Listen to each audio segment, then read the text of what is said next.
It's Jim Check. You're watching Kelowna Now. I'm here with Kevin Kraft. Welcome. Kevin is announcing his candidacy for the Federal Conservative Party. Yeah, it's been a little while coming, and I'm actually very proud to announce today. It's a big day. We just had our AGM for the new riding, and I'm excited to talk about it. Maybe talk about the riding first. So it's that new riding that's been set up, and what does that riding kind of cover? Yeah, so every 10 years they review the ridings and this kind of the redraw some lines. Yeah, and so basically the city boundaries of Kelowna and Lake Country are the new boundaries, and all the way up to south of Armstrong, from West Shores, everywhere north of Nahun, west side of the lake, all the way out to the Arrow Lakes. Do you have a map of that, Jason, by chance, or did you find one yet? 2 seconds. You're a busy guy. Yeah. You're maybe just go through it so I don't miss anything. Where do you sit right now? You're vice chair for the Regional District Central Okanagan. Yep. Yeah, I'm vice chair. I'm a TOC for the School District 23. I have 3 awesome kids, an amazing wife. And, is that 2 girls and 1 boy? Is that? Yeah. I saw the picture. Oh, great looking family. It's like you guessed it. Yeah. Yeah, I'm psychic. I did a little research. There you go. Yeah, no, I appreciate it. No, yeah, very busy. Lots of so family man. So big commitment though, right? Massive. Like local politics is one thing. Yeah. In a regional district, local politics, I guess, in a way, but not as involved as something as, there you go, there's the riding right there, right? Yeah, so basically the farthest southeast corner is a place called Crestova. And then the biggest population to the northwest would be the west side of Okanagan Lake and OKIB lands on the west side of the lake. Man, whoever had that had a little jagged marker they had on that. No straight lines there. No, not at all. Yeah, that's not that guy's house. We got to put that guy's house in that guy's house, right? Yeah. So big commitment though, right? Big Absolutely. commitment. If you're running is a big commitment in itself. So you got to. There's a few stages, right? You're running for the candidacy. And there's a few others, I imagine, that are going to run to be a candidate for the Federal Conservatives. Yeah, there are others. It'll be a interesting race. There'll be many putting their name forward. Even that alone, like you said, is a massive commitment. Time, door knocking, getting the information out there, making sure people are aware of what's going on. We have a pending provincial election coming up, right? Yeah. So it kind of creates some confusion at times. Right. So when is that decision day? When do they announce the successful candidate? The nomination day will be officially announced by the new board. The new board just formed yesterday in Coldstream. Right. And so they've established a new board, and one of their near future meetings, they will kind of put together a plan for when things will roll out. So fairly quickly, probably. Yeah, I would assume fairly quickly. So there's not like the formal election signs and all that kind of stuff for the candidacy, is there? Is it more just door knocking and? There is, like they drop the writ. You have at least a minimum of 3 weeks. It can be longer depending on the nomination committee's choices and voting locations and everything like that. But yeah, there definitely is signage. There is definitely. So it's kind of like a mini election in itself. Yeah, like if no one's ever participated in a nomination race, it's actually quite unique in the sense that you get to hear what everyone has to say. You get to participate in voting as to who you want to represent you, right? Which is really great, because once you go to the general, right, you have your party candidates and you make your choice. But in the nomination race, everyone's part of the same team. It's like, now how do you want to be represented?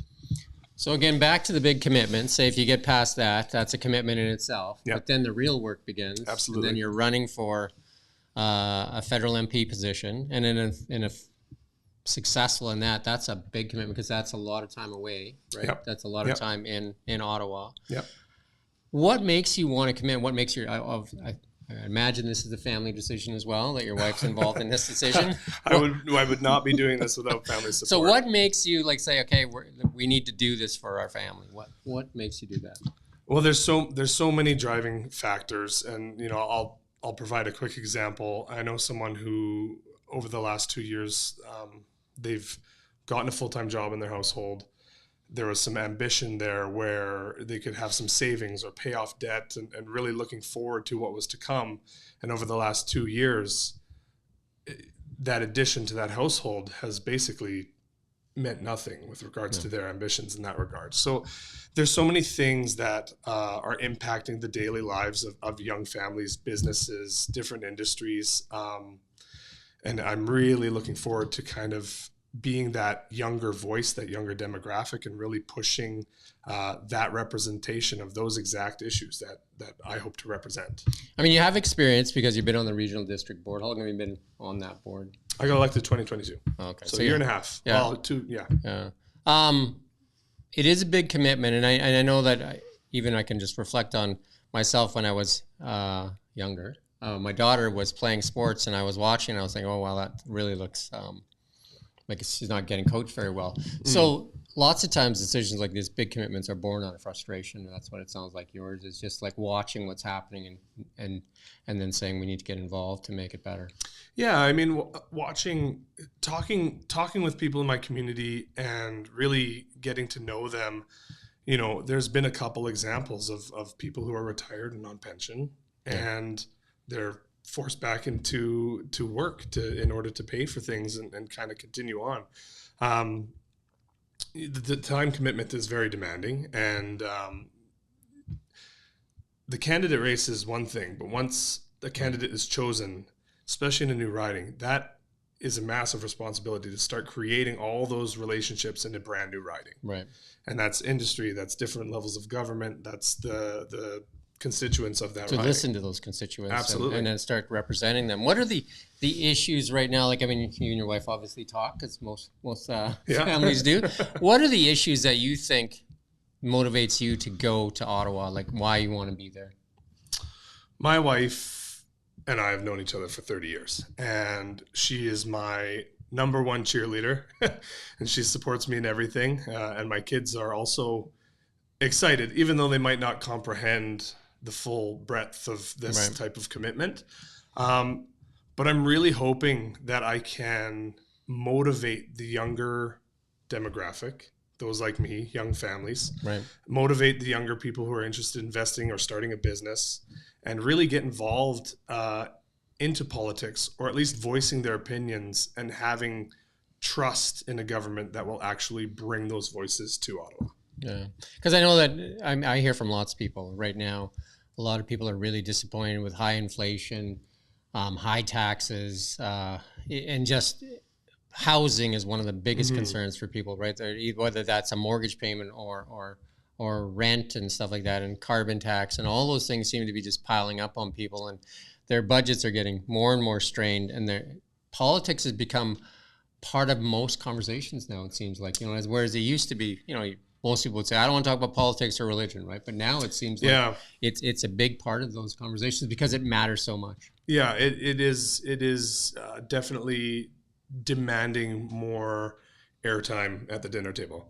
And, you know, having those conversations with my wife or, you know, other couples and things like that, they are all the same worries, and they're many. And it's just the cost of living. You know, mortgage renewals are coming up, and there's some worry, there's some frustration, there's angst or people waiting for build permits and the multiple things to rebuild their homes, or not knowing what that means. There seems to be a lot of gatekeepers out there that slow down progress, right? Like, I mean, we talk about, you know, like home building, and it seems like some places like in Lake Country, there we did a video just recently, you know, somebody waiting a year and a half for a building permit for a house and stuff like that, right? So there seems to be some issues in that regard. But you've been a busy guy. Like, you sit on a lot of boards, including the Airport Advisory Council, Regional Public Library, all those things, Film Commission, and even in the Football Association with Okanagan Sun. Yeah, you look like you played football. I did play football. I played for the Okanagan Sun here. Oh, I do sit on their board now. Very proud of that. And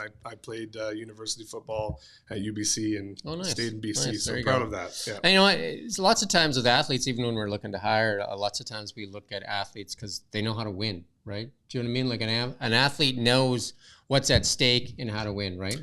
You know, the Oilers, right? They know how to win right now. It took them 20 years, right? There's definitely a built-in work ethic with Yeah. regards to being driven and trying to accomplish I think goals. most of the time, you know, what you put in is what you get out kind Yeah. of thing. Yeah. When you're an athlete, like that's part of the game. You can see teams that are unprepared or prepared. Wins or even injury and facing adversity and working hard to get back. It's if we those look are valuable lessons. If we look at an election like that, I mean, it is a competition in a way, right? And You're trying to put through your values and hoping that they resonate with the public, right? Yeah. And how that helps them, and hopefully they recognize, the people that are running as their team, and then start to rally behind that team. And we've seen that support for the Oilers grow. We're seeing it a groundswell here across Canada now, right? So, Well, I'm plugging the Oilers. That's okay. I'm all for a Canadian team in the show. It's awesome. I got to watch the Oilers in the heydays with Gretzky and that when I was living in Edmonton, right? So it's been a long dry spell for the Oilers, right? Yeah. And I think, I think a lot of people are talking about this election can't come soon enough either, right? Yeah. I think time is going to be your biggest, it's going to, I think, go so fast kind of, but go so slow sometimes too, right? The hurry up and wait. Hurry up and wait. Let's get her done. but just we got to get prepared. We got all these things we got to get doing. Is there a message you have for the community? My message would be this. I'm younger. I'm driven. I'm really looking forward to the opportunity. If anyone is really interested in getting involved, reaching out to me, looking for a membership, wanting to participate in this nomination race, they can visit my website, kevinkraft.ca. It's open and everything is on there, more about me and everything else about this nomination. There you go. Kevin Kraft, spelt like KD. Right? Yeah, There's like a song dinner. for you there too, right? Yeah. If I had $1 million, I'd even buy more. Any issues that are just that you think that aren't being represented in the Okanagan here that needs help? And I know we kind of talked off camera a little bit, and I'll plug my own issue. Bill C-18 is really we face wildfires all the time here. And It seems to be part of our summer. Yeah. Not having media being able to access the platforms, Facebook and Instagram, seems whatever they need to do. I think they need to come to terms so that they at least get back to the table, because this thing is actually that we've done several stories. If anybody wants to go read them, we've done several stories, including a recent one with Pascal and Solange, the Heritage Minutes there. It seems like they're at loggerheads here, and it hurts communities. There's no doubt it's a challenge. It's a loss, I believe, for local communities, and access to news, access to local news, sharing far and wide on Facebook, or even sharing that information out to family members who are across the country. We had a fairly significant wildfire season last year, and particularly in West Kelowna. And there was a lot of information, and even my own Facebook page was just snapshots of photos of headlines and some brief information, right? Just trying to share out some information about what was going on. What's frustrating for us is a lot of times people are stealing, not individuals, but other sites that aren't news organizations, but they're pretending to be news organizations. They'll take our stuff and they can share it on Facebook, right? And then obviously we have to pay our journalists, and then it seems like it's and then plus there's other platforms that'll have people that don't check stories and that, and then they'll be sharing information that may not be accurate. Right. And then so it really kind of it puts media at a disadvantage, and we've seen even in this local market with Black Press, announcing their announcement, and then there's a couple other ones that have happened too, right? But it's something that needs to be fixed as we continue to face wildfires, right? Yeah, an emergency response strategy. I think the communications around news and media is a primary source, even for those people who aren't immediately impacted. It's just valuable to keep in the know. And when it's delayed or not necessarily right in front of you at times, it's a challenge to stay informed. Yeah, I know that's not a provincial, it's a provincial matter, actually fighting wildfires, but what can the federal government do to assist in wildfires? Budget, adding money for sure, right? Dollars for apparatus, dollars for training, dollars for funding those strategies. We did a story just about a week ago now. We interviewed the president of Coulson Aviation. They have the largest wildfire aviation firefighting equipment aviation company in the world. Yeah. And they have 0 contracts with British Columbia. And that's an interesting story to go watch. Right? Yeah, I've heard of a few different stories, and those are challenging to hear. Yeah, and if we're maybe it's budget, I don't know what it is, but like, faster we can attack a fire, the faster once they get big, it's pretty tough to stop them, right? Yeah. Then you're relying on Mother Nature to show up with rain. Yeah, well, we've gotten that over the last couple of days. It's been a nice. It's been nice. It's beautiful and green out there. Yeah, right? it is gorgeous. Anything else you want to hit on today? I appreciate you having me. You betcha. The best part about the nomination race, like we were talking about, is that, we're all kind of the same team, and that uniqueness of it is really having the constituents, having active members involved in how they want to be represented. And so there's so much value there for brand new riding. It's exciting, it's cool, it's new, it's fresh. It's like you're in tryouts right now, right? Yeah. So you're in tryouts for the team, right? We are preliminary tryouts. We're not even officially nominees yet. We have to be vetted by the party and move forward, but it's a spring camp. Yeah, well, you know how to make a team, right? That's right. Yeah. I guess the same effort that goes into that will go into this, and we'll see where it shakes out in the end, right? Yeah, but we wish you luck, and thank you for popping in today. I appreciate it. And then Thank I'm you sure so we'll much. hear from you again. Yeah, thank you. And thank you for watching Kelowna Now.